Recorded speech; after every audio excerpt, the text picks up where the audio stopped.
باللہ من الشیطان الرجیم بسم اللہ الرحمن الرحیم۔ صبر کشادگی کا رستہ ہے۔ ایک شخص رات کے وقت اللہ اللہ کرتا تھا اور ذکر سے خوب لطف اٹھاتا تھا۔ ابلیس نے اس سے کہا کہ تم بت کی مانند کب تک ایسے کرتے رہو گے؟ اللہ تعالیٰ عز و جل کی جانب سے تو کبھی لبیک کا جواب نہیں آیا۔ وہ شخص دل شکستہ ہو گیا اور لیٹ گیا۔ خواب میں سے حضرت خضر علیہ السلام کی زیارت ہوئی۔ انہوں نے دریافت کیا کہ تو نے اللہ تعالیٰ عز و جل کا ذکر کیوں چھوڑ دیا؟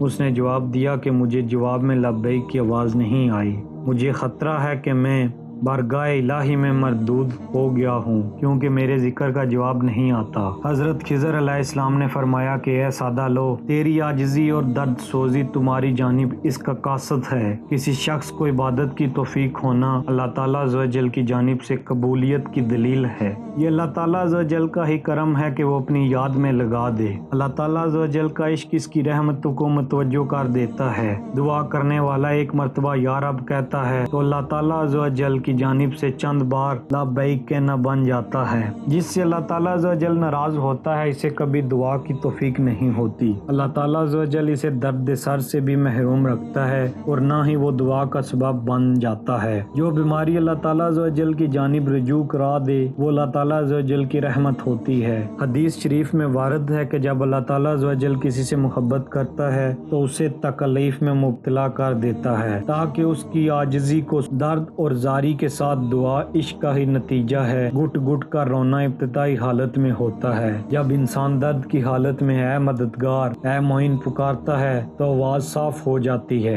اور اسی میں انتہائی غم کی کیفیت ہوتی ہے۔ جب جذبہ الہی طاری ہوتا ہے تب انسان درد کے ساتھ گریہ کرتا ہے۔ اصحاب کہف کا کتا ان اصحاب کے فیض محبت سے برابر میے وحدت پی رہا ہے۔ اے بھائی، ایسے کئی معمولی لباس والے ہوتے ہیں جنہیں کوئی نہیں جانتا۔ تمہارے لیے لازم ہے کہ جامع محبت کی طلب میں صبر کے ساتھ اپنی جان دے دے۔ ایک مجاہد جنگ کی سختیوں پر صبر سے کام لیتا ہے تو فتح یاب ہوتا ہے۔ صبر کشادگی کا رستہ ہے اور تمام معاملات میں احتیاط سے کام لینا ضروری ہے۔ ہر نفسانی خواہش کے پیچھے بھاگنے والا تنکے کی مانند ہوتا ہے۔ ابلیس انسان کو مختلف ہیلے بہانوں کے ذریعے دھوکے میں مبتلا کرتا ہے، لیکن انسان کی پختہ کاری ہے کہ وہ اس کے فریب میں نہ آئے۔ ابلیس کی خوشنما قرب میں بہت سی مضرتیں پوشیدہ ہیں۔ دنیا کی دولت کی جنکار انسان کو اس کے فریب میں مبتلا کر دیتی ہے۔ اور یاد رکھو کہ قناعت بڑی دولت ہے کیونکہ دنیا کی چمک دمکند روزہ ہے، اسے دھوکہ جانو۔